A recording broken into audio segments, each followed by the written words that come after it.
नमस्कार दोस्तों, आप सभी का स्वागत है आपके अपने YouTube चैनल पर। दोस्तों आज की वीडियो में बात करने वाले हैं रिलायंस पावर लिमिटेड स्टॉक के बारे में। सो बस इस स्टॉक में आज फिर से लोअर सर्किट लग चुका है। अब इस लोअर सर्किट के पीछे की बड़ी रीज़न क्या रहेगी दोस्तों, वो भी हम चर्चा करने वाले हैं। साथ ही साथ आने वाले Q3 रिजल्ट्स को लेकर क्या बड़ी अपडेट नज़र आ रही है, तो वो चीज़ भी हम कवर करने वाले हैं। पर दोस्तों इस गिरावट के पीछे का सबसे बड़ा रीज़न क्या है, क्योंकि दोस्तों आज टोटली मार्केट रेड देखने को मिल रहा है, तो इस चीज़ को कवर करेंगे। पर उससे पहले बता दूं, बाई सेल के लिए दोस्तों कोई भी रिकमेंडेशन सजेशन नहीं रहने वाली है दोस्तों। जानकारी ओनली एजुकेशन पर्पज़ के लिए मिलने वाली है। यहाँ पे अगर बात करते हैं तो 43 रुपये 51 पैसे पे आज की क्लोजिंग देखने को मिली है। और गिरावट अगर देखते हैं तो सीधा 5% का लोअर सर्किट लग चुका है, क्योंकि दोस्तों इंट्राडे की ओपनिंग 45 रुपये 80 पैसे के साथ थी और 46 रुपये 10 पैसे इंट्राडे का टॉप प्राइस मिला है। पर मेन चीज़ क्या है कि दोस्तों कंपनी ऑलमोस्ट कर्जमुक्त होने के बावजूद कहीं ना कहीं दोस्तों जो चीज़ें थी वो गिरावट हुई है, क्योंकि कंपनी में लगातार आज एक बड़ी क्रेज देखने को यहीं पे नहीं टोटली मार्केट में ही दोस्तों एक बड़ी क्रेज मिली है। इसके पीछे का रीजन दोस्तों एक्सपर्ट के मुताबिक अगर मानते हैं तो दोस्तों HMPV वायरस दोस्तों जो चाइना में तेजी से फैल रहा है, और इसी की बदौलत FI के जो इन्वेस्टर थे, जो फॉरेनर इन्वेस्टर थे, उन्होंने पैसा दोस्तों भारतीय स्टॉक मार्केट से निकाल लिया है। क्योंकि डर ये लग रहा है कि कहीं ना कहीं ये जो तेजी से जो वायरस चाइना के अंदर फैल रहा है, और इस वजह से कहीं ना कहीं टोटली अर्थव्यवस्था पर इस चीज़ का जो इफेक्ट है वो पड़ता हुआ नजर आया है। क्योंकि अभी के लिए अगर देखते हैं तो कंपनी का डेटा रिलायंस पावर का आखिरकार क्या है कि अनिल अंबानी को एक दिन में डबल नुकसान कर्जमुक्त हुई कंपनियों के शेयर में लग गया लोअर सर्किट।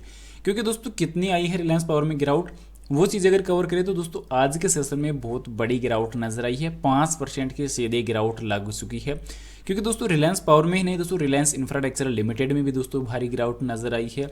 साथ ही साथ कहीं ना कहीं मार्केट टोटली दोस्तों क्रैश हुआ है। तो इसी वजह से कहीं ना कहीं ये ना समझे कि दोस्तों रिलायंस पावर में सिंगल गिरावट आई है, टोटली मार्केट में ही गिरावट आई है। अभी कंपनी का मार्केट 12,000 करोड़ रुपए देखने को मिल रहा है, क्योंकि पिछले एक साल में कंपनी का रिटर्न काफ़ी शानदार है। क्योंकि एक साल में 26% का रिटर्न, और पिछले 6 महीने में इसका एक रिटर्न मुकाबले अच्छा रहा है। क्योंकि यहाँ पे अगर देखते हैं तो 6 महीने का जो रिटर्न रहा वो काफ़ी शानदार, जो 53.5% से अधिक का रहेगा। लास्ट 1 ईयर के अंदर ऑलमोस्ट अगर बात करते हैं तो 36% के आसपास रिटर्न कंपनी के देखने को मिले हैं।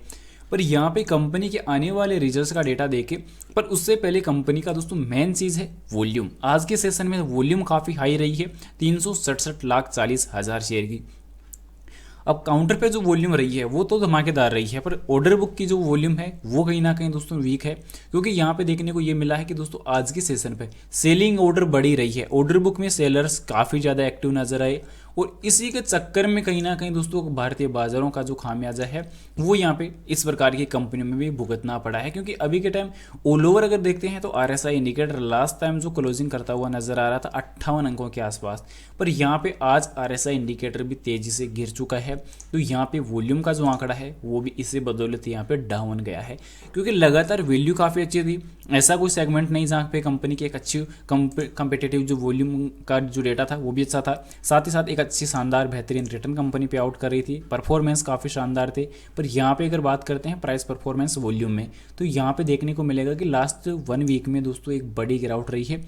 4 करोड़ शेयर आज के सेशन में ट्रेड हुए थे। आप लोग को मैं बता दूं फिलहाल ऑलमोस्ट 4 करोड़ थे, जिसमें से जो डिलीवरी ली गई है 1,47,86,129 शेयर की डिलीवरी ली गई है। 40% की डिलीवरी रिलायंस पावर में से निवेशकों ने होल्ड की है। तो डिलीवरेबल जो डेटा है वो थोड़ा बेटर अभी भी देखने को मिल रहा है। पर यहाँ भी जो ऑर्डर बुक में सेलिंग ऑर्डर देखने का जो डेटा मिल रहा है तो ये सबसे खतरनाक और कमजोर देखने को मिल रहा है। क्योंकि लगातार इस कंपनी का डेटा अगर देखते हैं पिछले रिजल्ट्स के मुकाबले, तो कंपनी का क्वार्टर का जो डेटा आया था वो सबसे शानदार रिजल्ट आया था। क्योंकि कंपनी का ऑलमोस्ट 2900 करोड़ के आसपास, पौने 2900 करोड़ का जो प्रॉफिट इस लास्ट रिजल्ट में मिला था। कंपनी का टोटली कर्ज तेजी से कम हो रहा है, तो ऑलमोस्ट कंपनी कर्ज मुक्त देखने को मिल रही है। इसके साथ साथ एनुअली जो डेटा है वो भी कंपनी का प्रॉफिट के साथ चल रहा है Q2 के मुताबिक।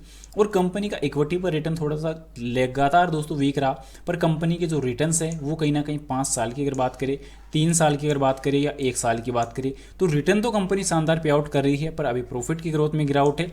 साथ ही साथ सेल्स की जो ग्रोथ है वो अभी के टाइम ऑलमोस्ट नॉर्मल चल रही है। पर कंपनी का जो फाइनेंशियल डेटा है वो वो कहीं ना कहीं काफ़ी शानदार है। और कंपनी के लास्ट रिजल्ट में प्रॉफिट आने का जो सबसे बड़ा और रीज़न जो था बैलेंस शीट का डेटा। बैलेंस शीट में ये देखने को मिला था कि कंपनी ने लास्ट रिजल्ट के अंदर दोस्तों 210 करोड़ रुपए की इन्वेस्टमेंट की है, जो कहीं ना कहीं बिजनेस को बढ़ाने के लिए कंपनी इन्वेस्टमेंट कर रही है। तो इसी के बदौलत कहीं ना कहीं कंपनियों के जो डेटाज हैं वो काफ़ी बेहतरीन मिल रहे हैं, और आने वाले रिजल्ट्स में इस चीज़ का जो इफेक्ट है वो सीधा सीधा पॉजिटिव डेटा देखने को मिल जाएगा। क्योंकि अभी कंपनी का जो नेट कैश फ्लो है लास्ट ईयर 248 करोड़ का पॉजिटिव देखने को मिला है।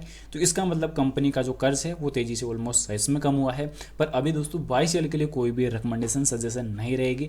जानकारी दोस्तों ओनली एजुकेशन पर्पज के लिए रहेगी। इन्वेस्टमेंट करने से पहले अपने फाइनेंशियल एडवाइजर की सलाह जरूर ले या खुद की पर्सनल रिसर्च जरूर से कर ले।